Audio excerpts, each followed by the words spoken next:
नमस्कार दोस्तों, हमारी आज की कहानी का नाम है बर्दाश्त। इतनी ठंडी, ये चाय है या शरबत? इतने दिन हो गए, अभी तक तुम्हें चाय बनाना नहीं आया। विकास भैया गुस्से से चिल्लाए तो वो आप बाथरूम चले गए थे ना, मैं अभी दूसरी बना कर लाती हूँ। जवाब में मिमियाती सी कामनी भाभी की आवाज़ आई। वो चाय का कप उठाने के लिए झुकी ही थी कि अपना मोबाइल उठाते भैया का हाथ लगने से सारी चाय भाभी के हाथ पर गिर गई। वो दर्द से कराह उठी।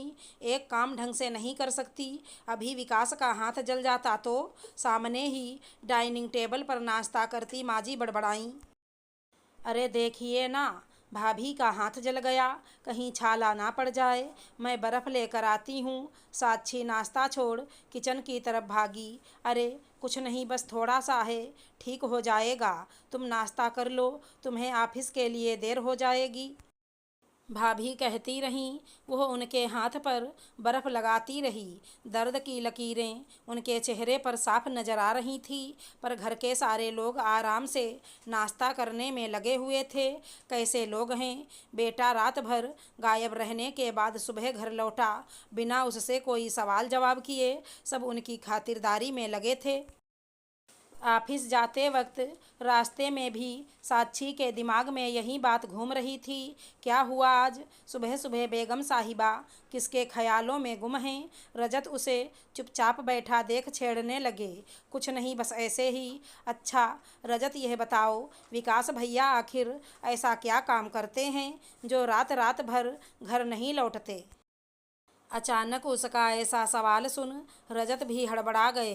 है उनका प्रॉपर्टी डीलिंग का काम, देर सवेर लोगों से मिलना पड़ता है, काम के सिलसिले में बाहर रहते होंगे। तुम अचानक आज ये सवाल क्यों पूछ रही हो? बंदा तो दिन रात तुम्हारी खिदमत में हाजिर रहता है। वह कुछ और बोलती, इससे पहले ही ऑफिस आ गया और दोनों अपने अपने काम में लग गए। उसके और रजत की शादी को अभी 3 महीने ही हुए थे। एक ही ऑफिस में काम करते हुए दोनों करीब 2 साल से एक दूसरे को जानते थे। जब दोनों ने शादी का फैसला लिया तो पता नहीं क्यों साक्षी की माँ रजत के घर वालों से मिलकर खुश नहीं हुई थी। कितनी अच्छी और पढ़ी लिखी फैमिली है माँ। रजत के पापा कॉलेज में प्रिंसिपल हैं, माँ जी समाज सेविका हैं, भैया का अपना बिजनेस है, दोनों बड़ी बहनों की शादी हो चुकी है। और कामिनी भाभी उनसे मिलकर लगा ही नहीं कि वो मेरी होने वाली जेठानी है। बिल्कुल बड़ी बहन की तरह प्यार से मिली वो मुझसे। और बचा रजत, उससे तो आप कई बार मिल चुकी हैं। कितनी इज्जत करता है वो आपकी, फिर आप क्यों परेशान हैं? उसे माँ की हर चिंता फिजूल लग रही थी। शायद तू सही कह रही है बेटा, भगवान करे ऐसा ही हो। पर पता नहीं क्यों मुझे कहीं कुछ खटक रहा है। हो सकता है ये मेरा वहम हो। तुझे अकेले पाला है, इतना प्यार करती हूँ, इसीलिए चाहती हूँ जिंदगी में तुझे कोई परेशानी ना हो, तू हमेशा खुश रहे।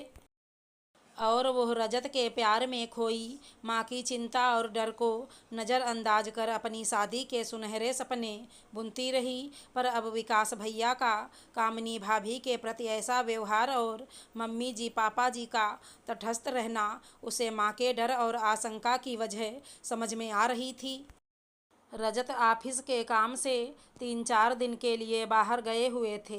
रात में सब लोगों के खाना खा लेने के बाद वो कामिनी भाभी के साथ मिलकर किचन समेट रही थी कि मान्या आकर रोने लगी तो वो उसे सुलाने चली गईं।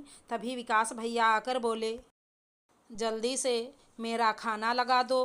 भाभी आती इससे पहले साक्षी ने उनका खाना गरम करके टेबल पर रख अपने कमरे में आ गई। उसे अभी कुछ ही देर हुई थी, विकास भैया के चीखने की आवाज़ आई, ये खाना बनाया है तुमने?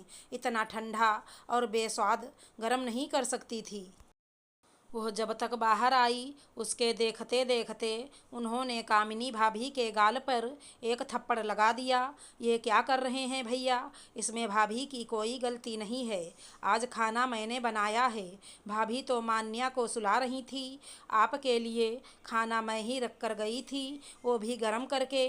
आप ही अपने मोबाइल पर लगे हुए थे। वह रोती हुई भाभी को एक तरफ हटाकर बोली। उसे देखकर भैया पीछे हट गए। तभी माँ जी आकर चिल्लाईं, साक्षी तुम चुप रहो, ये इन दोनों के आपस का मामला है। आपस का मामला नहीं, ये हमारे घर का मामला है। ये इतनी भी बड़ी बात नहीं है कि अपनी पत्नी पर हाथ उठा दिया जाए। मैं तो देख कर हैरान हूँ कि भैया चाहें गाली गलौज करते रहें, भाभी पर हाथ उठाते रहें और हम सब ये इन दोनों की आपस का मामला है कहकर तमाशा देखते रहें। आप चुप रह सकती हैं, लेकिन मैं चुप नहीं रहूँगी। भाभी आप चलिए मेरे साथ मेरे कमरे में, मैं मान्या को लेकर आती हूँ। वो आगे बढ़ी ही थी कि पापा जी की आवाज़ आई, छोटी बहू अपने कमरे में जाओ।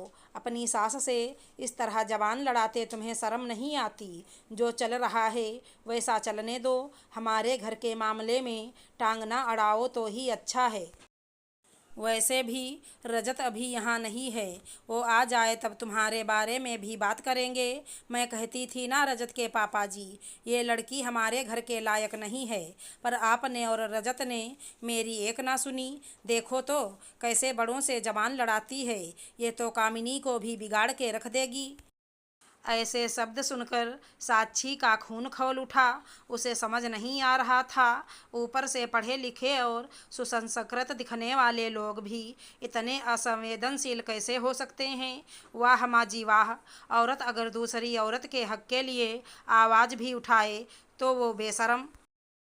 और मर्द चाहें जो करता रहे, गाली गलौज करे, पत्नी पर हाथ उठाए, वो उसकी मर्दानगी कहलाए। अरे पापा जी का तो छोड़िए, वो तो एक मर्द हैं। आप एक औरत होकर दूसरी औरत के लिए ऐसा कैसे सोच सकती हैं? भगवान ना करे यही सब आपकी बेटी के साथ उसकी ससुराल में हो, तब भी क्या आप उसे उनके आपस का मामला कहकर उन्हें उनके हाल पर छोड़ देंगी? रही बात रजत की, तो अगर उन्होंने ऐसा कुछ किया तो मैं उनके खिलाफ भी जा सकती हूँ। बस बहुत हो गया। दीदी अब तक यह सब इसलिए सहती रहीं क्योंकि उनका साथ देने वाला कोई नहीं था, पर अब मैं आ गई हूँ और मैं यह सब बर्दाश्त नहीं कर सकती। आप लोग अपने बेटे को समझाइए, वरना एक बार पुलिस कंप्लेन कर दी तो आप लोग समाज में कहीं मुंह दिखाने लायक नहीं रहेंगे, कहकर वो कामिनी का हाथ पकड़कर अपने कमरे में ले आई। तीनों चुपचाप उसे जाता देखते रहे। अगर हमारी कहानी पसंद आई हो तो चैनल को लाइक शेयर सब्सक्राइब करें। धन्यवाद दोस्तों।